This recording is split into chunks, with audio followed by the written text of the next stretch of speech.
Precisamente en los últimos días, el mandatario ha barajado la idea de que el gobierno federal podría asumir el control de la capital. Vamos a conversar sobre este tema y otros con María Isabel Puerta, profesora de Ciencias Políticas en el Valencia College y consultora de Hemstad Group.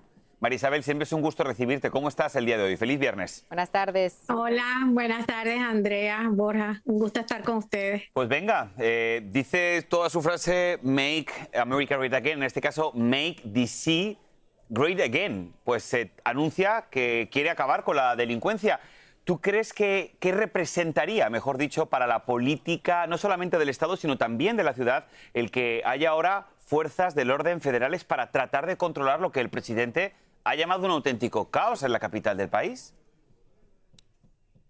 Bueno, creo que el presidente vuelve a una aspiración, no sé si recuerdan en 2020, en plena crisis a raíz del asesinato de George Floyd, que eso pues también fue parte de la respuesta, ¿no? a la protesta social, y sin embargo hubo frenos y contrapesos que funcionaron en ese momento. Sin embargo, creo que ahora el presidente se siente con el suficiente respaldo no solo de la opinión pública, sino de los poderes públicos, y que a pesar de que entendemos que hay limitaciones para el gobierno federal, en este caso para el presidente, como rama ejecutiva de ese gobierno, para asumir la autoridad y ejercerla de manera que pueda, por ejemplo, llamar a fuerzas, tropas militares, yo no estoy muy segura de que esas limitaciones legales e institucionales puedan funcionar esta vez.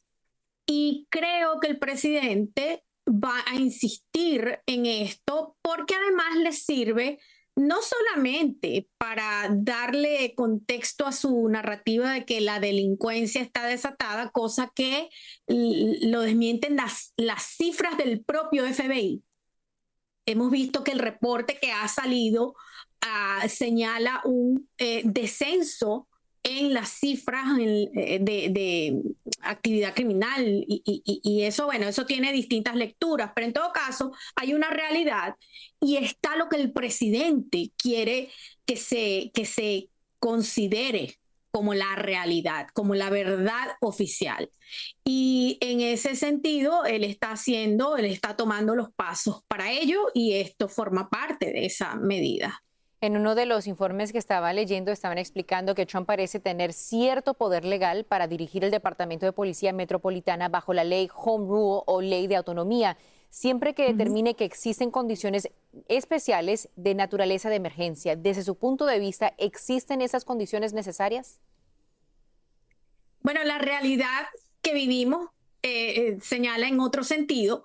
Sin embargo, es importante recordar que el presidente está utilizando esos pequeños espacios que le deja la legislación para apelar a una crisis, a una situación de emergencia. El caso de invocar el Alien Enemy Act, por ejemplo, eso nos da una idea de cómo el presidente va a utilizar lo poco que tenga dentro de la legislación y del orden constitucional para hacer uso de esa autoridad en situación de emergencia. Y si él insiste en que hay una crisis, yo creo que es de esperar que él proceda y profundice en esta dirección, porque eso además le va a permitir validar, por ejemplo, a la hora de que la Corte Suprema decida lo que él está planteando para invocar el Alien Enemies Act, por ejemplo.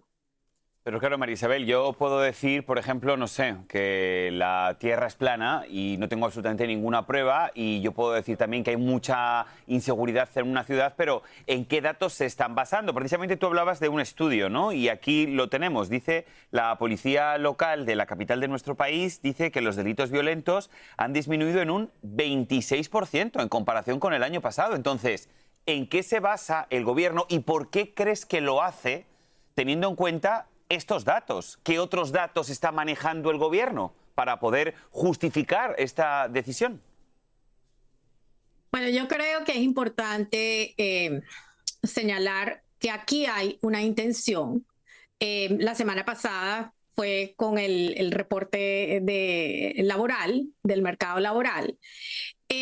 Yo creo que no, a la larga no va a importar la realidad, porque si las estadísticas se tienen que plegar a lo que es la verdad oficial, entonces lo que va a contar es esa verdad oficial, por ejemplo, en ese sentido de que la criminalidad está alta y no va a importar si la data es cierta, porque no vamos a tener manera de comprobar ni verificar. Por eso es que es tan importante no solamente tener instituciones y organismos que se encarguen de levantar estas estadísticas, sino que además sean neutrales, se les garantice su independencia para que puedan hacer un trabajo transparente. Eso que tú señalas es gravísimo, porque hacia dónde vamos es lo que ha pasado en otros países donde se ha prohibido la información oficial, donde se ha manipulado la información oficial, y eso es un riesgo porque no beneficia al presidente.